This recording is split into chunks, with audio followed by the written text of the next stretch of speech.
Hola, buenos días, buenas tardes o buenas noches, depende de cuándo estén viendo esto.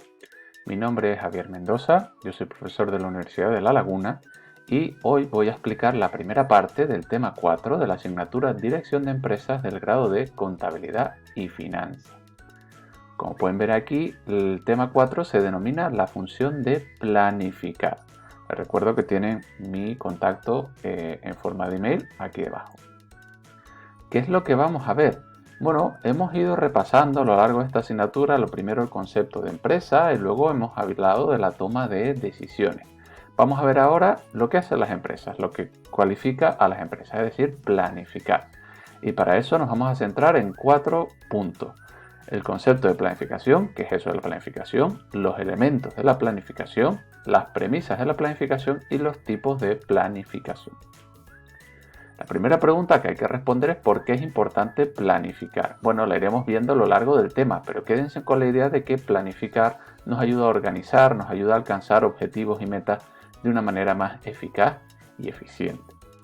Probablemente el ejemplo más claro de planificación en la vida, o uno de los que está más presente, es ese simbolito que tienen ahí, el Google Maps, ¿no? Cuando queremos pues, ir a un sitio que no conocemos cómo llegar, pues lo metemos en el Google Maps o su aplicación equivalente en otro sistema operativo y él nos dice las distintas rutas que tenemos, ¿no? Pues eso de las rutas, la eficiencia en cuanto al tiempo, en cuanto también a los recursos que tenemos a nuestra disposición, si es caminando, si es en transporte público, si es en coche, pues son ejemplos de planificación.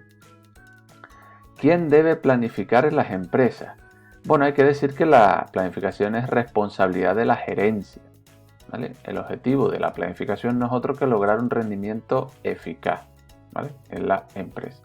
Y aquí surge la pregunta que hemos estado trabajando de qué entendemos por rendimiento eficaz. Ya hemos visto que no es solo un rendimiento económico, puede y debe ser un rendimiento medioambiental, puede ser un rendimiento social, etc.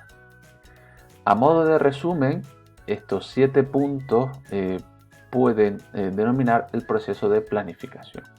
En primer lugar, detectamos la oportunidad. En segundo lugar, establecemos objetivos y metas, ¿vale? No solo dónde, sino también qué y cuándo.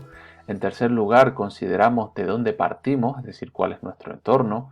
En cuarto lugar, y en quinto y en sexto, cosas que les sonarán del tema 3, como es la identificación de las alternativas, la comparación de las mismas y la elección de una. En séptimo lugar, la elaboración de planes de apoyo y en octavo lugar, la elaboración de presupuestos, ¿vale? Es decir, ¿cuánto nos va a costar todo esto? No solo en términos monetarios, sino también en términos de recursos. Ese animalito que tienen ahí, el cisne negro, que es un libro que les recomiendo de Nicolás Taleb, que habla de cómo las cuestiones más insospechadas o que menos se pueden prever son las que provocan mayores cambios. Si nos centramos en el enfoque de la planificación, nos centramos en un enfoque hacia el futuro, un enfoque del presente, incluso teniendo en cuenta el pasado, al futuro. Pasamos de dónde estamos a dónde queremos estar, que a lo mejor es lo mismo. Es decir, una empresa puede decidir que para el futuro quiere seguir en la misma posición, ¿vale? No quiere moverse de donde está, pero para eso tendrá que planificar y tendrá que ver las posibles vicisitudes del mercado y del entorno donde esté. Para ello establecemos una serie de objetivos y medios para llegar a ese donde queremos estar. Y definimos lo que se denomina cursos de acción de un plan. Lo veremos con más detenimiento. Aquí en clase les habré propuesto o les propondré, depende de cuándo lo vean, una pequeña dinámica para averiguar dónde quieren estar ustedes dentro de 5 años. En cuanto al proceso de planificación, partimos de los pronósticos y de los presupuestos, ¿vale? Entiendan presupuestos de dos maneras, presupuestos como contabilización del dinero y presupuestos también como supuestos a priori que tenemos.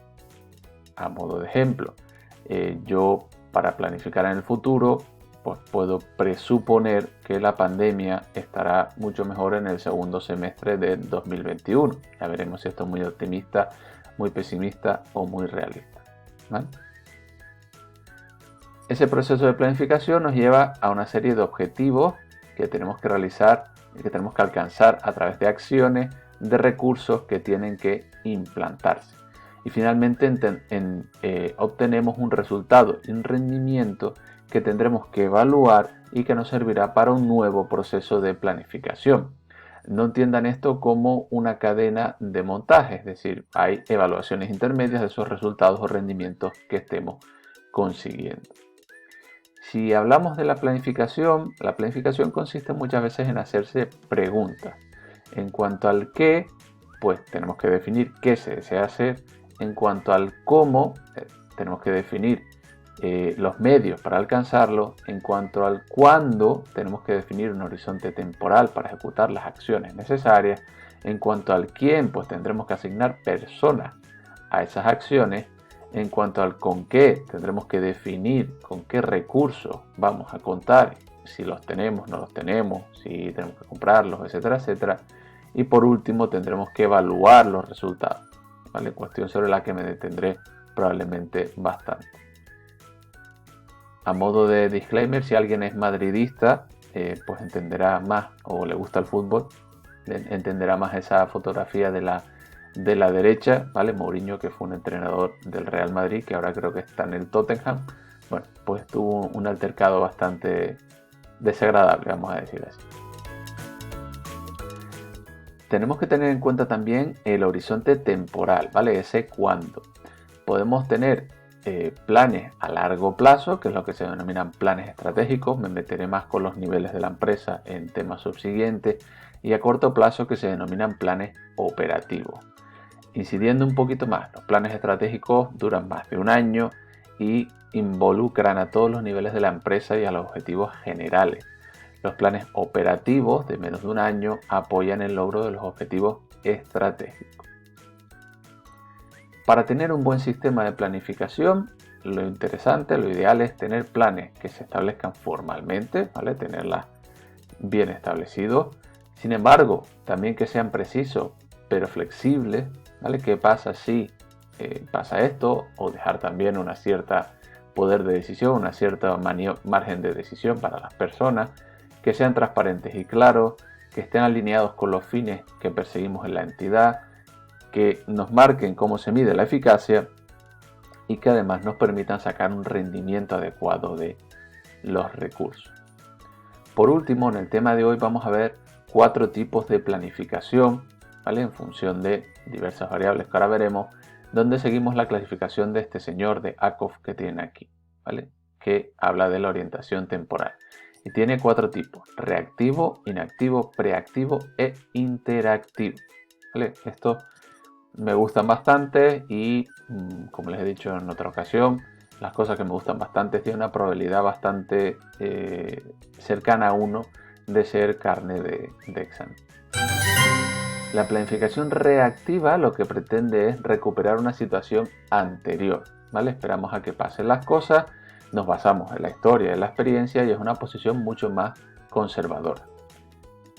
A modo de ejemplo, si a alguien le gusta Dragon Ball, pues el de la derecha, como habrán visto, es Son Wanda. Bueno, no necesito hacer más comentarios de cómo ha ido la serie. En segundo lugar, tenemos una planificación inactiva, que significa que actuamos, pero para que todo siga igual, ¿vale? Es decir, que no esperamos a que pasen las cosas, sino que actuamos para que todo siga igual. Intentamos evitar las situaciones de crisis ante todo. ¿Cuál es el problema? Pues que estamos eliminando las amenazas, pero no las causas de esas amenazas. Aquí tenemos que recopilar mucha información y tener muchas reuniones. Y además hay que hacerlo el método Luis Fonsi, que lo llamo yo, que es el método despacito. En tercer lugar tenemos la planificación preactiva, ¿vale? Que significa adelantarse al futuro. Esto es útil en situaciones como las que estamos viviendo en el momento de grabar este vídeo, que son situaciones complejas, donde estamos aprovechando las oportunidades que nos brinda el entorno para minimizar las amenazas. Y una técnica con la que espero que sean familiares, si han accedido a clases, la técnica de escenario. Por último, tenemos la planificación interactiva, que se diferencia de la anterior en que aquí sí tenemos mayor poder para controlar el futuro, ¿no? Es propia de grandes empresas. El futuro de las empresas estará afectado por sus acciones y lo que buscan sobre todo es lograr un futuro estable. Y hasta aquí llegaría esta primera parte del tema 4, donde entramos en, digamos, un segundo capítulo de esta historia. Espero que les haya gustado y lo vamos comentando en clase. Hasta luego.